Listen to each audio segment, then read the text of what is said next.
Hello learners, welcome to my channel Shraddha's Physics. So today we'll start our topic, that is the classical dynamics. This is the DSC paper 1 of the CBCS syllabus. So today we'll see what is degrees of freedom and what are generalized coordinates. So let us start our topic with the degrees of freedom. This degrees of freedom, it is also known as the configuration of the space. Configuration of space. Configuration of space. Or if I will define these degrees of freedom, so it can be defined as the minimum number of, this is the minimum number of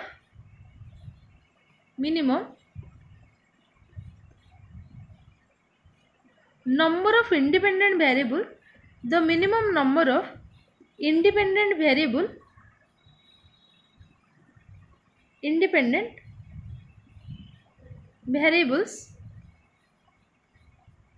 the minimum number of independent variables, or you can say that the independent variables or the coordinates, independent variables or coordinates required to specify the position,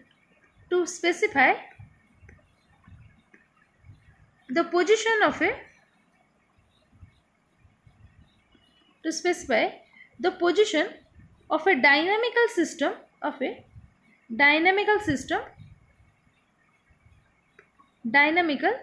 system consisting of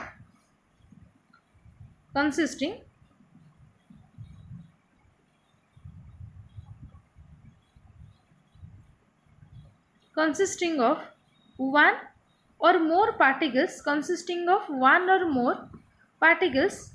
is called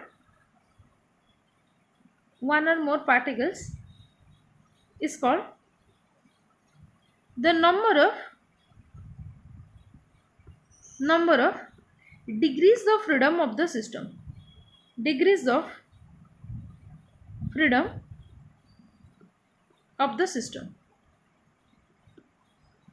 Don't worry about this definition, I will give you the example of the system. So here you can see that basically what is the degrees of freedom. So this is the minimum number of independent variable, or you can say that the minimum number of the coordinate that required to specify the position of a dynamical system. Dynamical system means when the system is in motion. Okay, that is a dynamical system consisting of, it may consist of one molecules or one particles or more than one particles. So when I will tell you the particle, what is a particle basically? A particle is a body whose dimensions can be negligible. While when we will describe the motion of a particle, it means that it is a body. The particle is simply a body. Its dimension is negligible. When we will describe the motion of a body and as compared to its dimension, we can say that the particle is a body whose dimensions can be negligible while we will describe the motion of the body. Okay. So here basically what is the degrees of freedom? The minimum number of independent coordinates that require to specify the position of the dynamical system. Suppose here we will consider the motion of the particle. For example, it is moving in a free space. Suppose a particle moving in a free space. Moving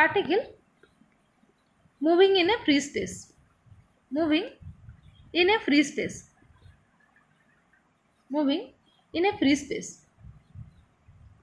So in that case, if I will consider the degrees of freedom, so it can be described, this particle can be described by a set of suppose 3 coordinates, suppose x, y, z. These are the 3 coordinates. So the number of degrees of freedom is 3. Or you can say that by using these 3 coordinates, that is x, y, z, we can describe the particle. But similarly, if we will consider there are suppose 2 particles. Now if we will consider there are 2 particles. Suppose 2 particles consisting of a system and they are moving freely in space. They are also moving in space. there moving two particles moving in space, suppose. So now for this case, since there are two particles, for one particle suppose the coordinates are x1, y1, z1, and for the second particle this is suppose x2, y2, y2 and z2. It means that there are total 6 coordinates. So here there are total 6 coordinates. So 6 coordinates are required to specify its position. So the degrees of freedom, here I can write the degrees of freedom equal to 6. Here the degrees of freedom is 6 when there are two particles. Then when the two particles are moving in the space, in that case the degrees of freedom is 6. Then I can say that if a system consisting of n particle, if I will consider if a system consisting of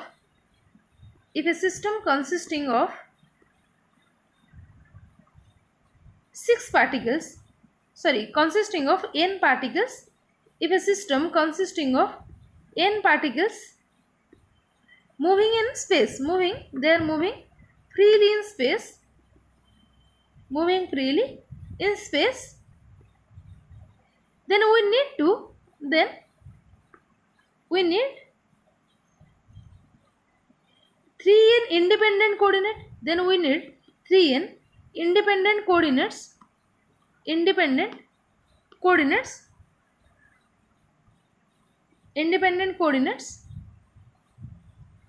to describe its position.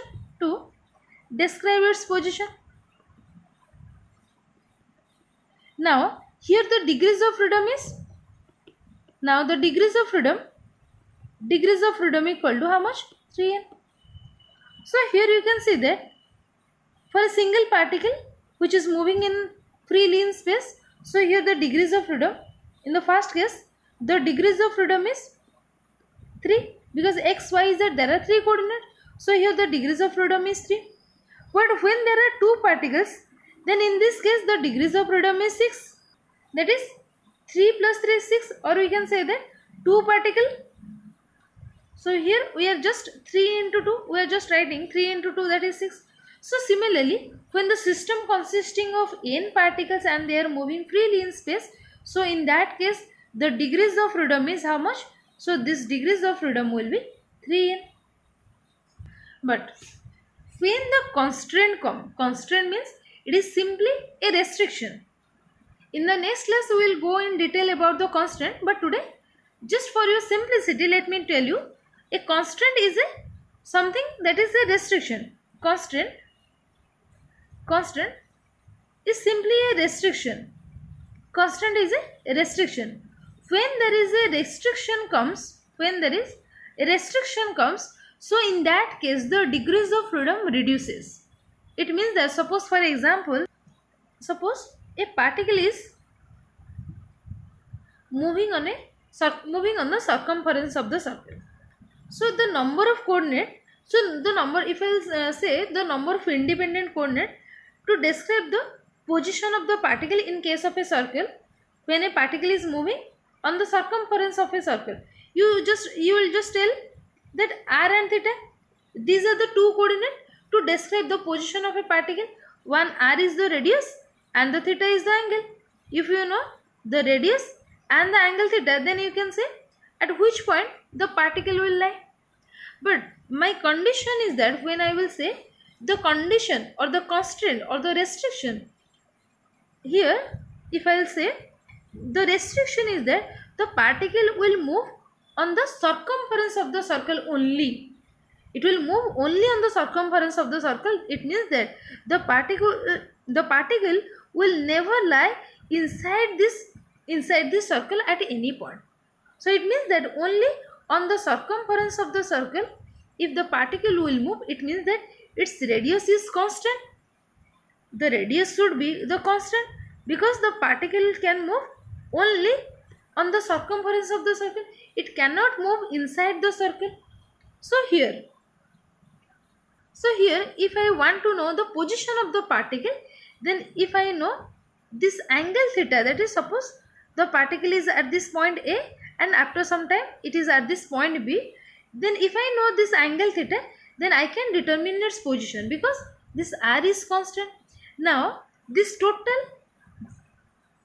the total degrees of freedom, here you can see that suppose here there are two coordinates, but the restriction or the constant is r, that is one constant. So this will be 2 minus 1, so that is equal to 1. This is the degrees of freedom here. So here the degrees of freedom will be equal to 1. Okay, I will give the detailed explanation about this constant in the next class. But still, so this constant is a restriction, and we can say that the number of coordinates that need to specify the dynamical system, it becomes smaller. Okay, it becomes smaller when the constraints are present in the system. Obviously, when here there are two coordinates, that is r and theta, but when the constant is present, that is when this radius is constant, that is we are just giving a constant, or we are giving a restriction for the particle, that it will move only on the circumference of the circle. So for that case, this degrees of freedom will be 1, or you can say that here because of the presence of this constant, the number of coordinates reduces. So now we can say that the degrees of freedom of a dynamical system is defined as the minimum number of, it is the degrees of freedom of a dynamical system is the minimum number of independent coordinates or the variables that require to specify the system compatible with the constant. So you should write this: the degrees of freedom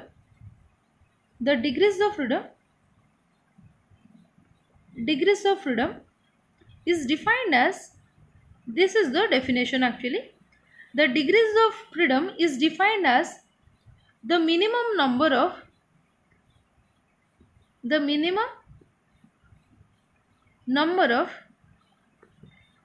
independent coordinates, the minimum number of independent coordinates,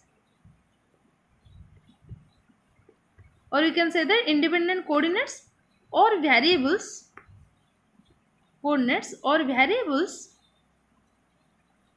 required to specify the system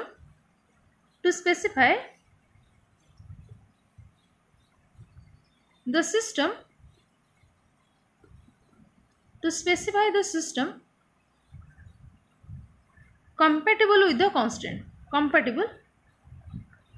That is, here we will consider about the constant, or we can subtract this from the total number of coordinates, we can subtract this constant. System compatible with the constants,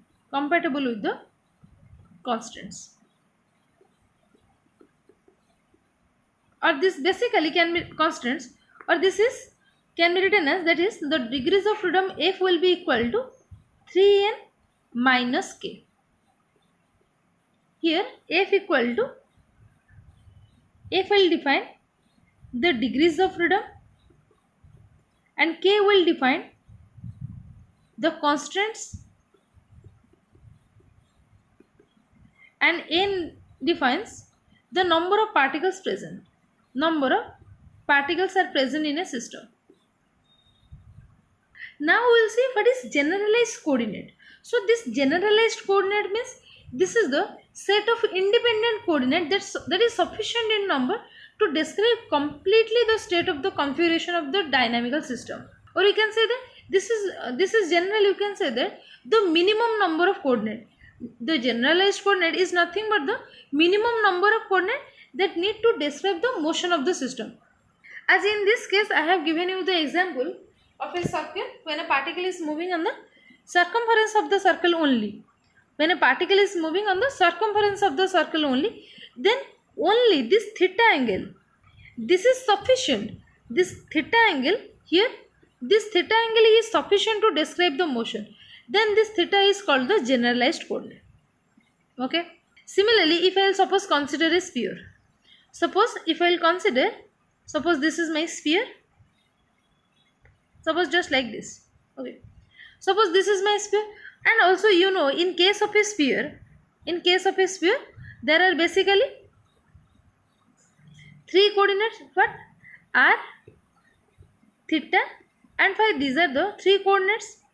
Basically for a sphere, these are the three coordinates. But I can say that when I will give a constant that the particle can move on the circumference of the sphere only, so in that case my radius is constant.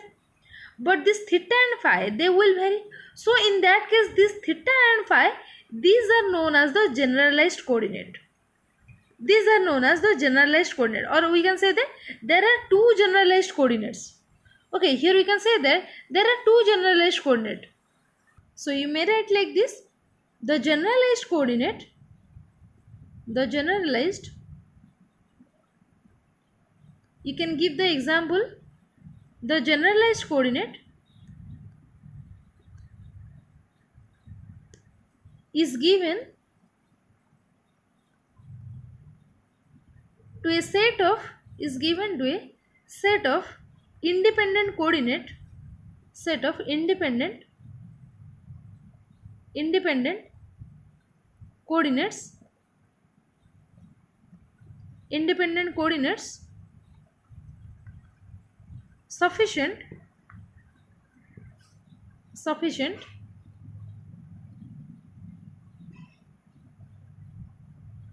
in number, sufficient in number to describe completely, to describe completely the state of configuration of a state of configuration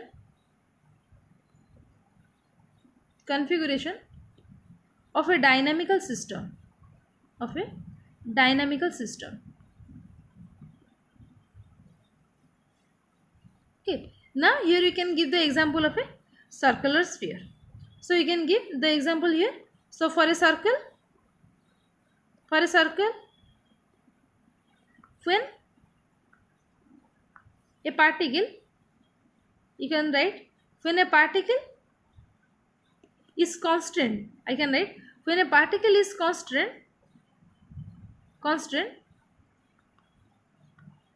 to move, when a particle is constant to move on the circumference of a circle only, on the circumference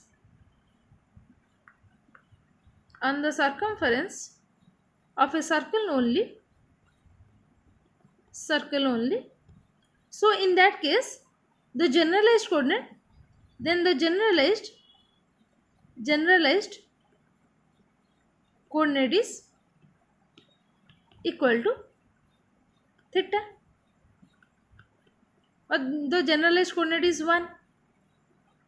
And similarly you can give the example of a sphere, that is when a particle is moving on the circumference of a sphere only, so in that case there are only the two generalized coordinate, that is theta and phi. So you can write. So this is all for today. In the next class we will see about the constant. Thank you.